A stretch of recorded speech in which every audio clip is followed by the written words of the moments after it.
Saskatchewan teachers take a red pen to the budget. Will the money allocated mean less per student once the ink dries? A Saskatchewan school faces an uncertain future. What's prompting a review into its operations? And a Saskatchewan woman offering support to others as she deals with a difficult neurological condition.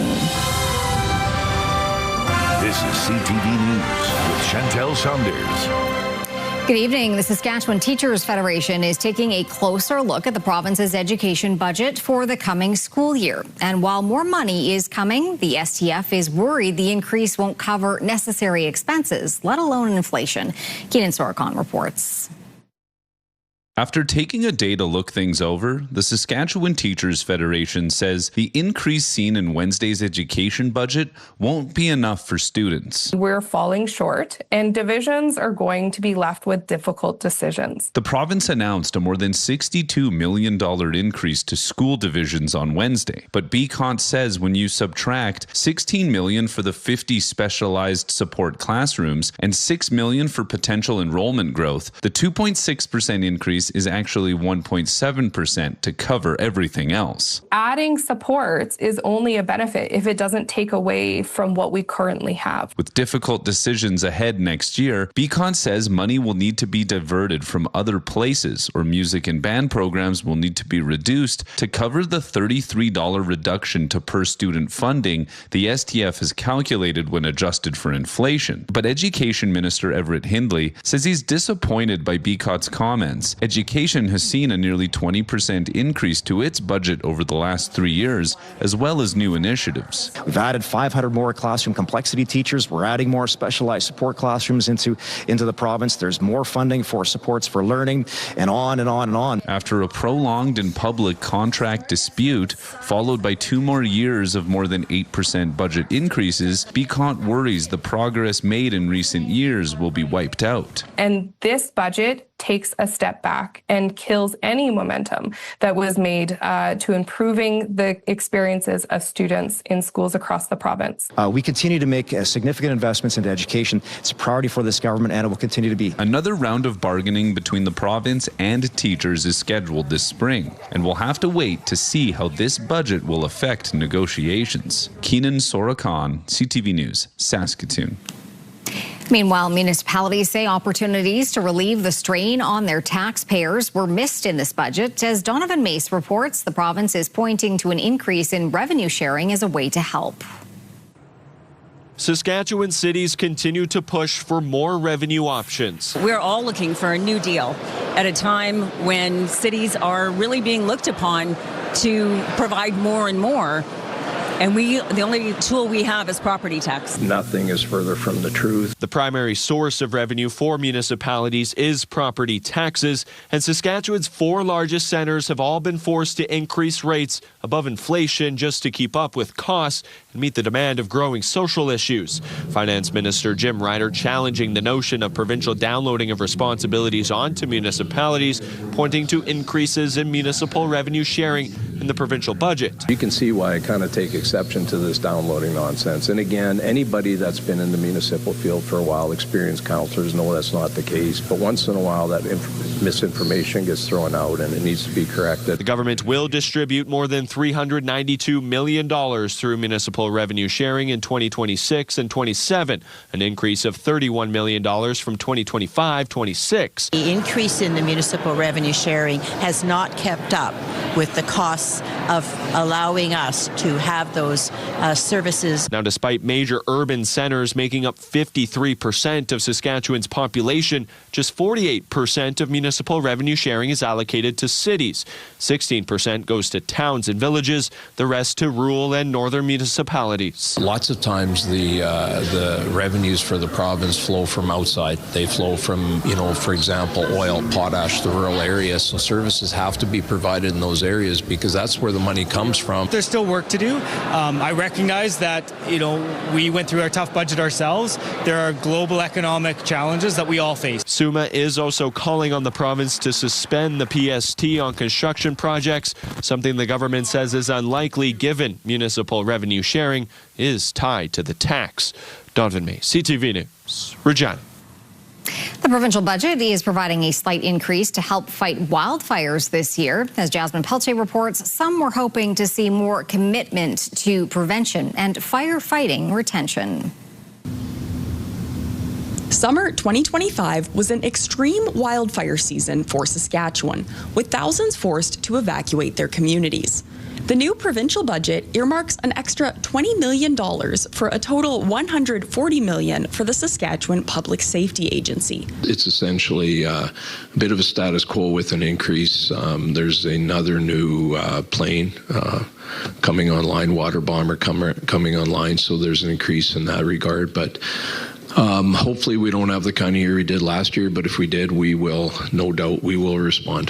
The province says the Saskatchewan Public Safety Agency will receive additional funding as part of a 4-year commitment to purchase 4 repurposed land-based air tanker aircraft. The Volunteer First Responders Tax Credit will double from $3,000 to $6,000 in the 2026-27 budget.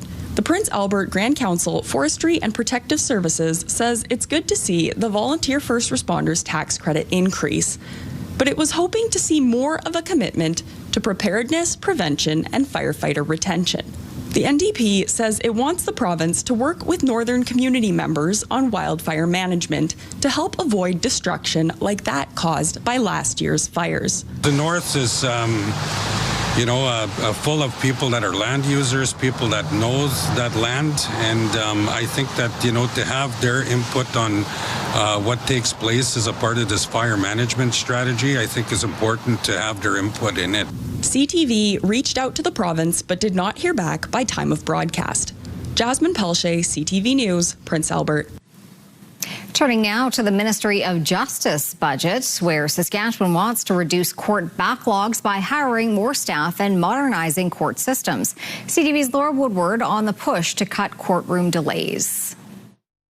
The province is spending about $2 million less on Saskatchewan's Ministry of Justice. The budget allocates $269 million, a drop of nearly 1% from last year. It comes as courts continue to face backlogs, with some high-profile Saskatoon cases taking years to reach a verdict. Most notably, an impaired driving case involving the death of a 9-year-old girl, which was stayed due to delays. Despite the slight drop in funding, the Justice Minister says improvements are coming, with new hires and technology upgrades. I'm quite excited that we're able to continue to address the capacity pressures on our court system. We're adding 3 more provincial court judges. We've got 4 associate judge positions that are being created for the Court of King's Bench, and further expanding the IT infrastructure for our e-court at the Court of Appeal, as well as the case management system within the Court of King's Bench. The province also plans to add 2 new Crown prosecutors, as well as 6 new justices of the peace. Lawyers say the new positions are a step in the right direction. I would have liked to see a corresponding increase in legal aid staff positions. They're equally strapped for resources. But I think overall it's good. The justice system relies on multiple players, including lawyers and judges, all working together. And you can really only move as fast as all the actors can move together. So when one actor, legal aid in particular, seems to be significantly underfunded year after year, that will prevent them from being able to speed up their processes. The Saskatchewan Trial Lawyers Association supports the new hires and says it will be watching closely, monitoring the impact on court access. Laura Woodward, CTV News, Saskatoon. To Laird now, which is about 70 kilometers north of Saskatoon, where the local elementary school is under review with grade cuts or even closure under consideration. The Board of Education says declining enrollment and the condition of the building triggered the review. But as Stacey Hine reports, residents say the school is vital to the community.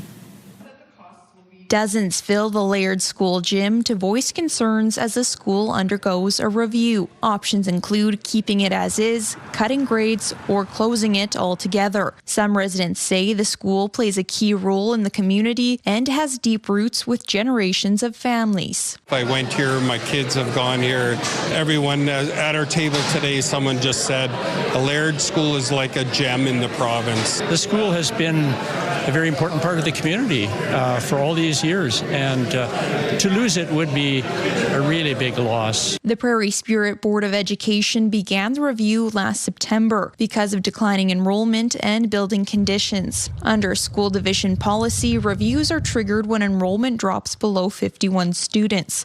Laird has been below that for a few years, now at 35. The school also needs $1.5 million in roof and HVAC repairs. The board says funding for roof repairs in the latest provincial budget will be considered in the review. We wanted to identify some funding for that, if that would assist in terms of being able to help repair that school. How much funding will be provided and whether it will cover HVAC upgrades remains unclear. The board says it hopes to have more details. In the coming days and weeks, we will have meetings with the ministry to kind of detail what that looks like and what it means for Laird School. As part of the review, nearby schools must be considered. The nearest is in Waldheim, about 15 kilometers away. The school division says it has room for all 35 students. The board will also weigh cost per student and says cutting grades would drive up that number. There is a challenge to discontinuing grades because your building costs remain the same. One resident says the school's value goes beyond the bottom line. We need to talk more about the value of the individual and how it's impacting students. We can't measure those things in dollars and cents. The board is expected to deliver its decision on the future of Laird School on April 20th. Stacey Hine, CTV News, Laird.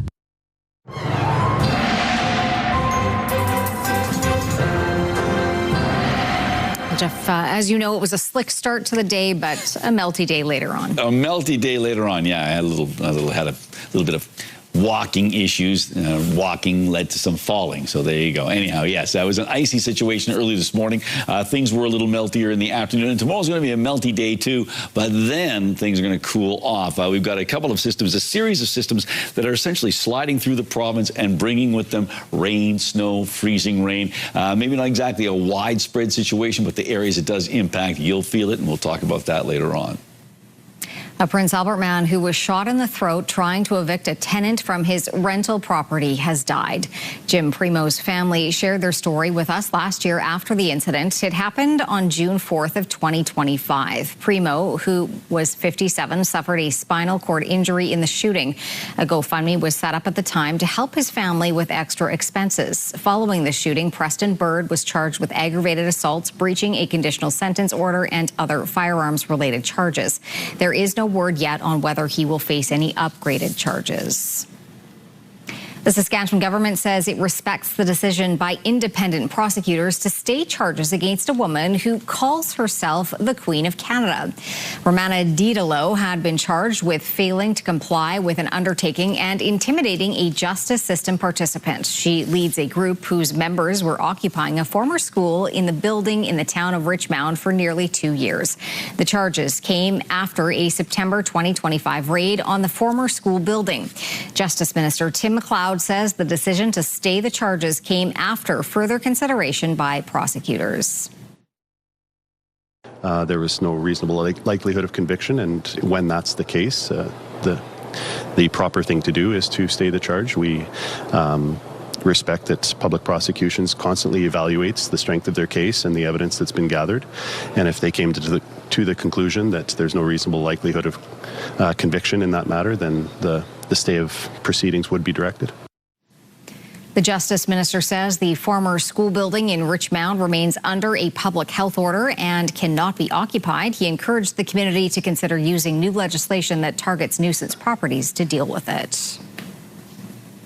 For those living with a common but often overlooked neurological condition, there is new hope. A Saskatoon woman is turning her own diagnosis into support for others across the country. Carla Shinkaruk reports.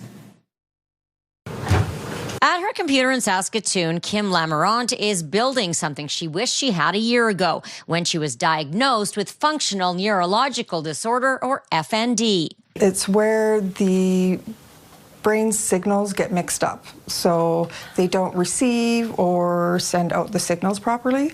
The condition affects movement, sensory function, and the nervous system, but treatment options remain limited. I was diagnosed and basically just sent on my way. It was scary and isolating. The unpredictability of flare-ups forced Lamarant to leave her job, so she got to work launching Healing Horizons for Functional Urological Disorder, a Saskatchewan-based nonprofit.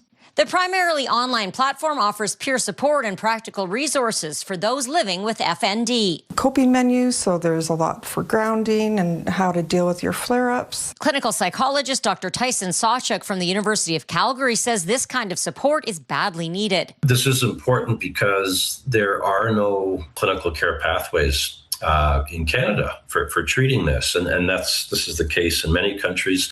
He's already referring patients to the site, hoping it helps fill critical gaps in care. So these patients really they have a struggle to cobble together their treatment. He says increasing awareness now could improve outcomes in the future. Back at home, Lamarant continues managing her condition while building a growing community. I already have a couple of clinicians that I am speaking to. They want to collaborate in research. I have volunteers already reaching out. The site has only been live for a month, but interest is already building. Healing Horizons is expected to launch its first Saskatchewan-based support group later this year. Carla Shinkrook, CTV News, Saskatoon. 75 new people officially became Canadian citizens today. I swear that I will be faithful and bear true allegiance to His Majesty. A citizenship ceremony was hosted at TCU Place this afternoon as new Canadians took the oath of citizenship. The ceremony was held by the Saskatchewan Human Rights Commission in partnership with Immigration, Refugees and Citizenship Canada. The event was officiated by Judge Suzanne Carrier, with Lieutenant Governor of Saskatchewan also on hand. Those receiving citizenship say they are proud to be Canadian. It's a dream come true, as I said earlier. I mean, it was since childhood to be in Canada and love this country, and it's one of the beautiful countries I could ever dream of. And yeah, the people are the nicest people on planet Earth. I know very well that my kids, my family has a little better future in here because it is a blessed country. The ceremony also comes a day before the International Day for the Elimination of Racial Discrimination, which is tomorrow and is observed each year. Still to come, what Pierre Poilievre is doing south of the border. Also, what the RCMP is revealing about India and accusations of foreign interference.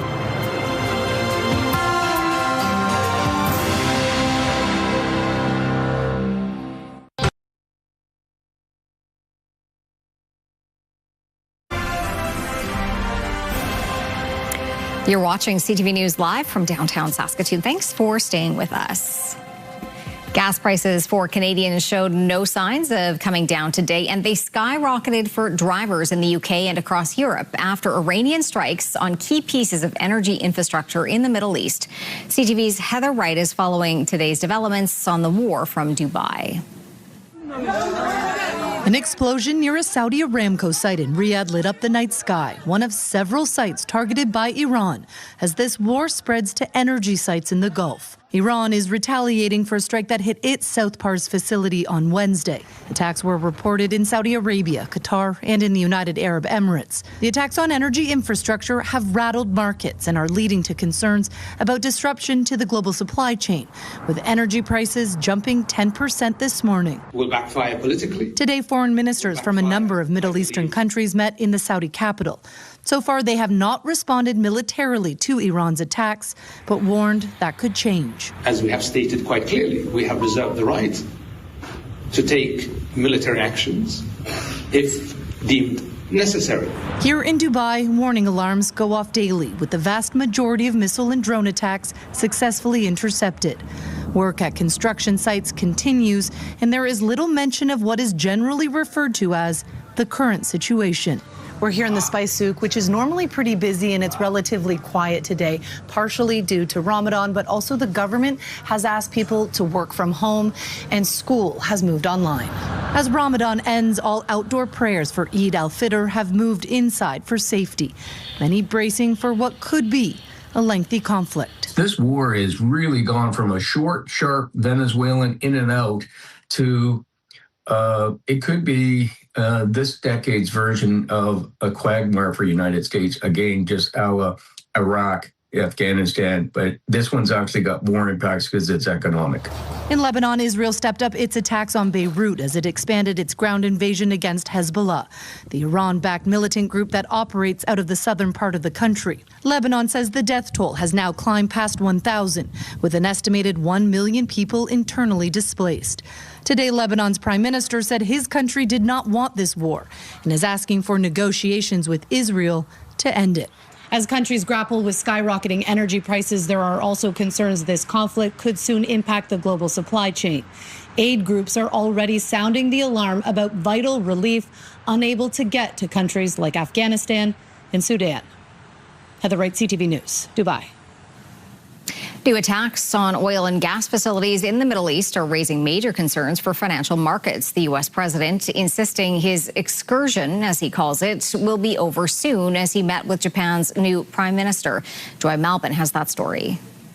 It's an honor to have you. Thank you very much. Japan's new prime minister walking a fine line with this president, the pacifist nation condemning Iran and its pursuit of a nuclear weapon. Only you, Donald, who can achieve peace across the world. But like other allies, reluctant to jump into the president's war, offering economic support instead of warships. Trump is still bitter with NATO nations who rejected his initial call for military support to secure the Strait of Hormuz, a critical oil supply route blocked by Iran. I expect Japan to step up because, we have that kind of relationship. I'm not surprised that they would step up. We don't need much. We don't need anything. And with more attacks on oil and gas facilities in the Middle East, rattling energy markets, and fast becoming a global crisis, the Trump administration says it plans to remove U.S. sanctions on Iranian oil stranded on ships. Trump was pressed, though, on why he didn't inform allies first before going to war. We didn't tell anybody about it because we wanted surprise. Who knows better about surprise than Japan? Okay? Why didn't you tell me about Pearl Harbor? Okay?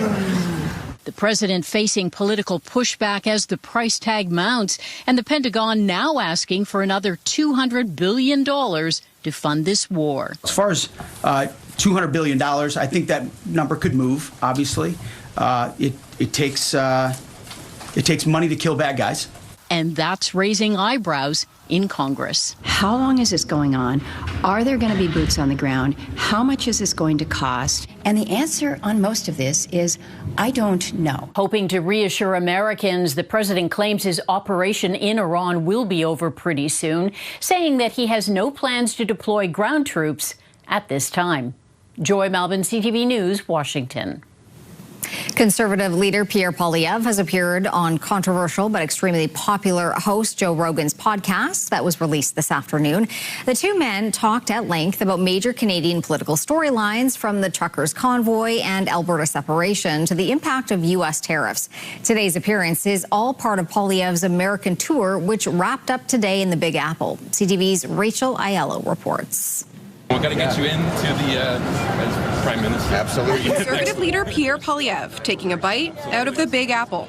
It's great to be in the United States of America. Americans love Canada. That's the great news that I take away from this trip. Before New York, Poilievre met politicians and executives in Austin, Texas, and also sat down with popular but divisive podcast host Joe Rogan for more than 2 hours to talk up Canada. So there's a narrative in America, and the narrative is that you were about to win and your party was about to win, but then Trump came along and said he was going to turn Canada into the 51st state, and everybody went crazy. Is that accurate? I wouldn't say they went crazy. So we're never going to be the 51st state, and I just wish he'd knock that off so that we can get back to talking about the things that we can do. The Joe Rogan Experience is one of the most listened to podcasts globally, with an average 11 million listeners per episode. And Poilievre sought to leverage that audience while confirming he hasn't talked to U.S. President Donald Trump about the trade war.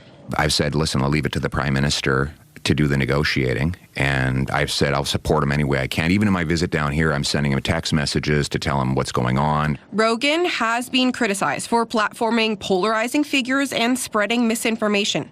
He had invited Poilievre to come on during the last election, but the Conservative leader declined. Now, the party says the podcast is an ideal platform to reach more potential voters, but also speak to Americans. And we had a great conversation. We need to harness the goodwill of the American people, and what better place to do it than on the biggest podcast in the world. Tonight, Poilievre will further outline his vision for Canada-U.S. relations in a keynote speech at the Foreign Policy Association in New York. Rachel Aiello, CTV News, Ottawa. Canada's RCMP commissioner says based on the information before him, there are no longer clandestine activities or transnational repression taking place in Canada that is linked to the government of India. He spoke to CTV Question Period host Vashi Kapelos in an exclusive interview that is airing on Sunday. In the files that we have that involves transnational repression, we're not seeing any connection right now with any foreign entity. So, based on the criminal information, the investigation that we have presently. In 2024, the RCMP accused Indian diplomats and consular officials based in Canada of engaging in clandestine activities linked to serious criminal activity in this country, including homicides and extortions. This latest information comes as Canada tries to reset its relationship with India.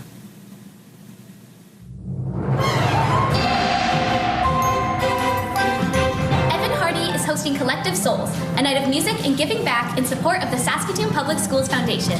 Featuring performances from Big Daddy Taz, Jay Semko, and incredible student performers. There will also be a silent auction with Oilers tickets and memorabilia, as well as artwork from Kathy Bradshaw, Nathan Ellis, and Monique Martin. There's even a private concert from Saskatoon Symphony violinist Michael Swan. Get your tickets now at the Saskatoon Public Schools Foundation. And tell us about the weather, Jeff.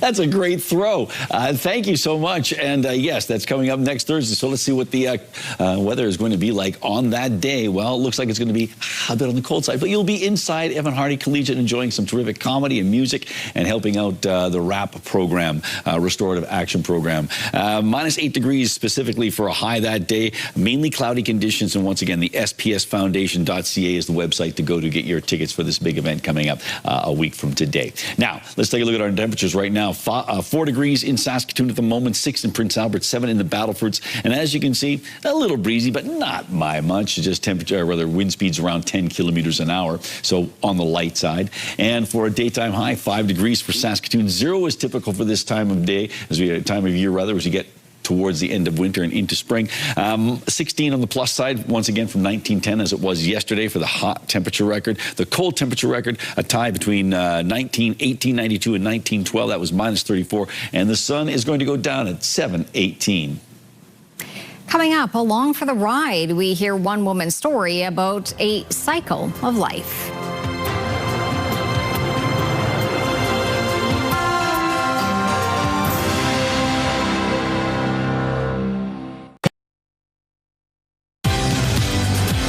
Saskatchewan Sports Hall of Fame is preparing to open a brand new exhibit. Friday on Your Morning, we'll take you to the hall to show off some of these incredible jerseys that they've amassed. All righty, quick look through the live lens of Skycam. Some cloudy conditions right now, and I know we were hoping that yesterday and today, hoping to maybe see have a little less cloud so we could see the northern lights, but it doesn't look like that's going to be in the cards. Let's take a look at our satellite and radar shot here, and basically we can talk about these disturbances sliding across from Alberta into Saskatchewan. There's going to be a series of them, so it's not just a one-shot deal as you make our way into the next 24, 48 hours. Relentless rain on the west coast. It's going to start tapering off. Still a bit of a soggy weekend in store, but that warm air coming across as part of that situation, and some downsloping winds, really strong winds that are pushing that warm air into Saskatchewan from Alberta, and it's going to be particularly warm in southern Saskatchewan. We'll show you those numbers later on. Let's take a look at it. Just to recap our temperatures: 4 degrees in Saskatoon, 6 in Prince Albert, and 7 in the Battlefords. The hot spot in the province, that was a tie. Val-Marie and Coronach at a big 22 degrees and 50 degrees colder. For the cold spot, that's Stony Rapids, a minus 28. Currently, it is 5 degrees in Lloydminster, 15 in Swift Current, 12 in both Moose Jaw and Estevan, 8 in Regina, 3 in Yorkton. Into central parts of the province in the northern grain belt, temperatures ranging from 2 degrees in Nipawin up to 12 in both Kindersley and Rosetown, a lot of other places in and around that 5 or 6 degree mark. Making our way up north, relatively mild conditions there, minus 6 in Stony Rapids, but 1 on the plus side in Buffalo Narrows and Larange, minus 2 in Sandy Bay, Island Falls. And down south, it's roasty and it's toasty. 18 degrees in Maple Creek right now, 15 in East End, 14 in both Assiniboia and Coronach, 13 in Weyburn, 12 in Carlisle. And it cools off, though, by the time we get up to Last Mountain Regional Park in Melville, just 3 degrees right now. Still on the plus side, though. Here's our futurecast with the computer modeling indicating a few different systems sliding across the province, some impacting the far north, and some in the central parts of the province or just in the beginning of northern areas as we look at the possibility of a rain-snow mix followed by some snow. So, yeah, a bit of a messy situation. I just wanted to point out if your travels are taking you towards Alberta or British Columbia, there are rainfall and wind warnings and snowfall warnings, in fact, so it's not a surprise that they're dealing with that inclement weather as they have been most of the week. Cloudy skies for northern Saskatchewan tomorrow and mild temperatures, mild in terms of minus 1 in Larange, minus 8 in Stony Rapids, minus 4 in Buffalo Narrows, minus 7 in Key Lake. 6 on the plus side for Kindersley and Rosetown, closer to the freezing mark with a chance of flurries in Meadow Lake and Spiritwood. Cloudy in southwestern Saskatchewan, but look at that, 21 for Maple Creek, 7 for Outlook. Otherwise, double-digit temperatures for Leader and Swift Current, and a similar situation for southeastern Saskatchewan, albeit on the northern edge of the region, Yorkton, expecting some showers and a high of 3. 3 as well in Waters with a rain-snow mix. 2 in Melfort, 2 as well in Humboldt, Hudson Bay, cloudy and 3 degrees. The Battleford's tonight dropping down to minus 1 degree. There's a risk of freezing rain to go on with a pretty good chance of showers, and we expect some snow to be changing to rain tomorrow with a high of 3, and then cooling off on Saturday, bouncing back on Sunday to the plus side of the thermometer, and then a bit of a downward trend temperature-wise as we head towards next Thursday. Prince Albert, a pretty good chance of some drizzle and fog patches and freezing drizzle to go along with that. Tomorrow's temperature high, 3 degrees, minus 3 on Saturday, and then minus 1 on Sunday, and steady sort of a climb downward. Can you climb downward? Well, moving downward, 50% chance of flurries, and minus 9 on Wednesday. And Saskatoon, a bit of a messy situation this evening, a 60% chance of rain or freezing drizzle, or both. Some fog patches showing up. 0 degrees tonight, not much of a wind. Tomorrow, a high of 3, so above seasonal, but it comes with a chance of some morning flurries. And by the way, spring arrives at 8:46 in the morning. La-dee-da. For Saturday, a chance of flurries and minus 3. Sorry, Chantel. 0 degrees on Sunday, 2 on Monday, minus 3 on Tuesday, and Wednesday, minus 7 and minus 8 on Thursday.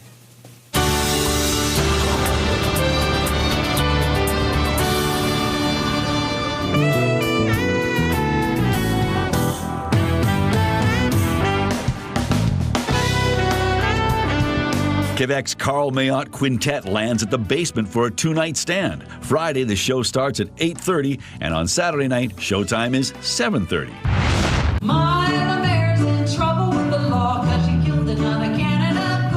Persephone Theatre, in partnership with Gordon Tatusis Niganiwan Theatre and Royal Manitoba Theatre Company, presents Rubaboo, a Métis cabaret created and performed by Andrea Menard. The production runs until Sunday. And then they lie to you, right? They take you to that little room, and they're like, the doctor will be with you in a minute. No. Stand-up comic Mitchell Doran is performing at the Capitol Music Club on Saturday, starting at 7.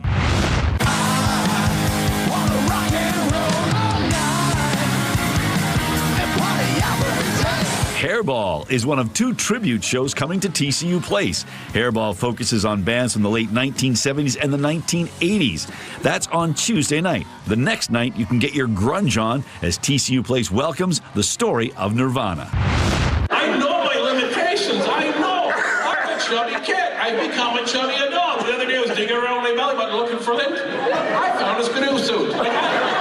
Thursday, March 26th, Big Daddy Taz is one of the performers taking part in Collective Souls, a special fundraiser at Evan Hardy Collegiate in support of the Restorative Action Program. Also on the bill, Jay Semko of Northern Pikes fame and lots of talented students. Check out the school website for information and tickets.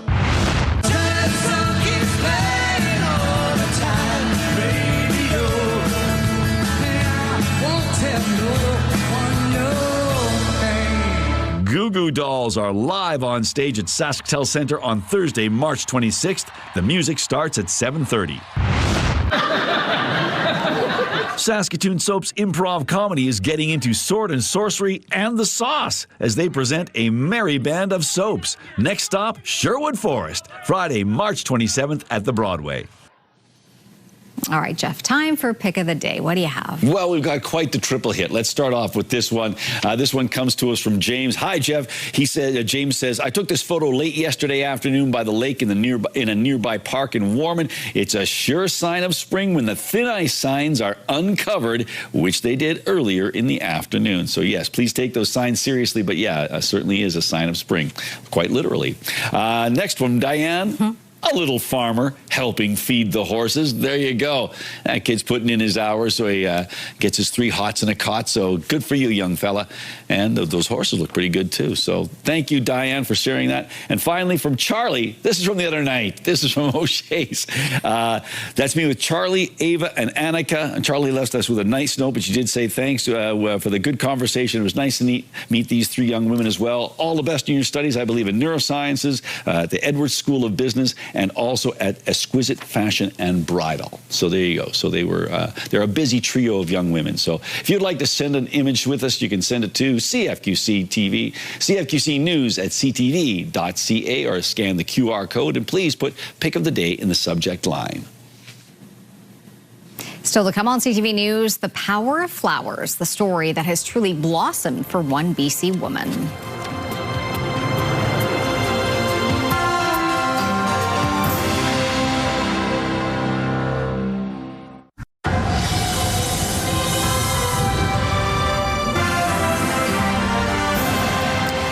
For one BC woman, her love of cycling as a child has grown into a passion for photography decades later. CTV's Adam Sawatsky brings us her story.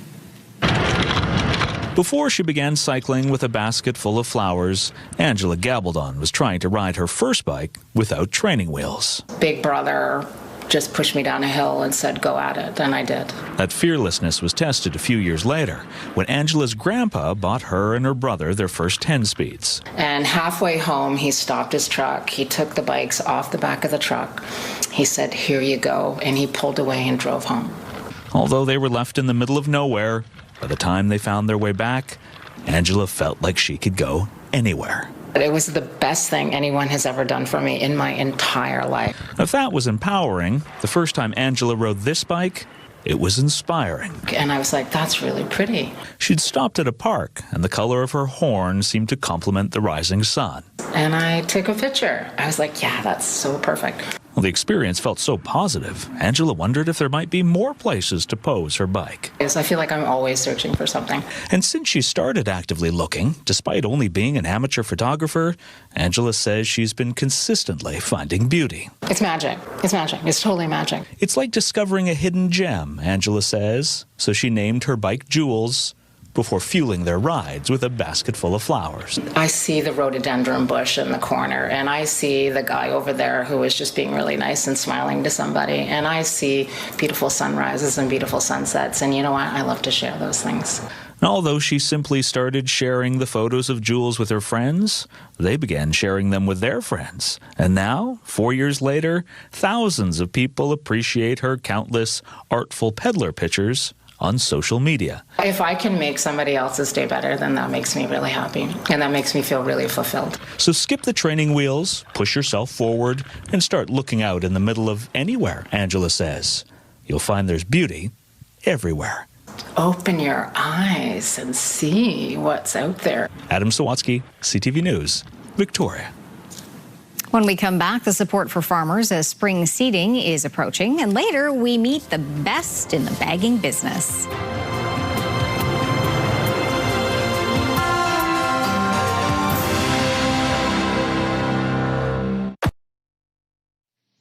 Welcome back. Time to take a look at our rural forecast for Friday. And yes, mild temperatures and getting milder as we make our way southward. But along the Yellowhead, it looks like temperatures hovering around the freezing mark and sort of in that same area. That's where that system is sliding through. So some places will be seeing snow, some will getting rain, some will get both. Yes, you get bonus precipitation. 3 degrees under cloudy skies in Hudson Bay, 3 degrees as well in Watchus and Wynyard. Let's make our way down south and see how warm it gets. Oh, it gets warm. Look at that. 21 in Maple Creek, 20 in Coronach. Other places in the double digits in the mid to high teens. It does cool off as we make our way towards the eastern side of the province, which is pretty typical. 9 degrees, as you can see, in some places, and 3 degrees up around Kenora. Now, what about Norquay? Well, it looks like Norquay is going to be 2 degrees, cloudy skies, winds out of the north at 15 kilometers an hour, and Norquay is one of those places where internet plans of up to 1 gig are available from SaskTel. Saskatchewan's Farm Stress Line is merging with the National Farmer Crisis Line ahead of the coming growing season. The Farm Stress Line, which was previously handled by Mobile Crisis Services, will now be operated by the Sask Ag Matters Mental Health Network. The organization will be getting $200,000 in provincial funding as a result. Farmers will still have access to free, round-the-clock, confidential mental health supports. Sask Ag Matters says it's ready to take on the responsibility. We are very excited about this endeavor and this collaboration between the Ministry of Agriculture and our current government, and kind of reaching out and providing agricultural mental health services. The Farm Stress Line was founded in 1992 by the Ministry of Agriculture, aimed at supporting farmers and ranchers through difficult times. The transition is effective April 1st.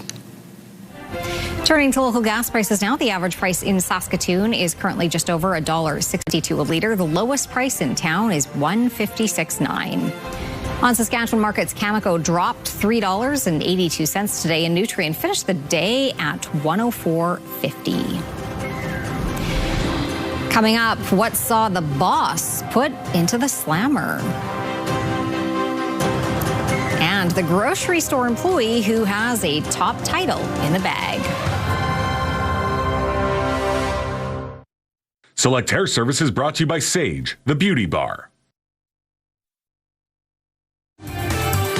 We've got another great night of entertainment coming up right here tonight at 7, starting with Next Level Chef, followed by 911 Nashville. Oh, man, the hat factory's in trouble. Better send a crew.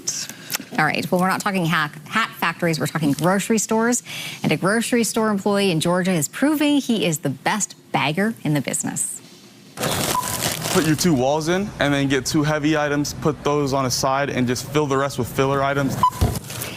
At 18 years of age, Rocco Camarata has been named the best bagger in America at a recent competition. Judges track both speed and technique. Baggers earn points if they finish in under 53 seconds, and judges deduct points if glass jars touch. Rocco trained for months, making sure his execution was flawless. It's a much more complicated game of Tetris, you know? It's skill. You know, not everything's all squared off, so nice job, buddy. Yeah. All right, so we have some awkward news to share with you now. Our boss found himself behind bars today. Yes, it's about time. News and Public Affairs. J.C. Garden donning the prison stripes, thrown into the slammer. He was wanted for stealing donuts from the newsroom, and a warrant was issued for his arrest. Luckily for Regina police, he wasn't too hard to find. He was picked up, taken into custody at a local mall where he had to raise some cash for his bail. We should tell you that it was also part of Regina's Crime Stoppers Jail and Bail, which is an annual fundraiser for the organization. I don't know if he made bail, though. I mean, he might still be there. So, that's right. You know. Yeah, but he looks good in stripes. Oh, he does, yeah. yes. Yeah, absolutely. Good look for JC, but yeah. All righty. He shouldn't steal donuts, though. Well, you know, come on. That's I mean, he hasn't been convicted yet. But exactly. It's like, throw the book at him. Yeah. That's what I say. Anyhow, might be watching. Well, too late. I've already said it. You said All right, it. I did. Okay. But Chantel told me to say it. I did not. Anyways, let's take a look at the weather. All right, here we go. We've got ourselves another warm day, but there's a chance of some flurries in the morning and then cloudy skies in the afternoon. And there still might be some flurries showing up in the evening. It's just that kind of a wonky situation. So it's going to be mild tomorrow, but cooling off as we head into the first weekend of spring. Yeah, be careful on the ice tomorrow, would you? I'll try my best. Yeah, it is tricky out there. It hurts. I know. It hurts. See you, doctor. Thanks for watching.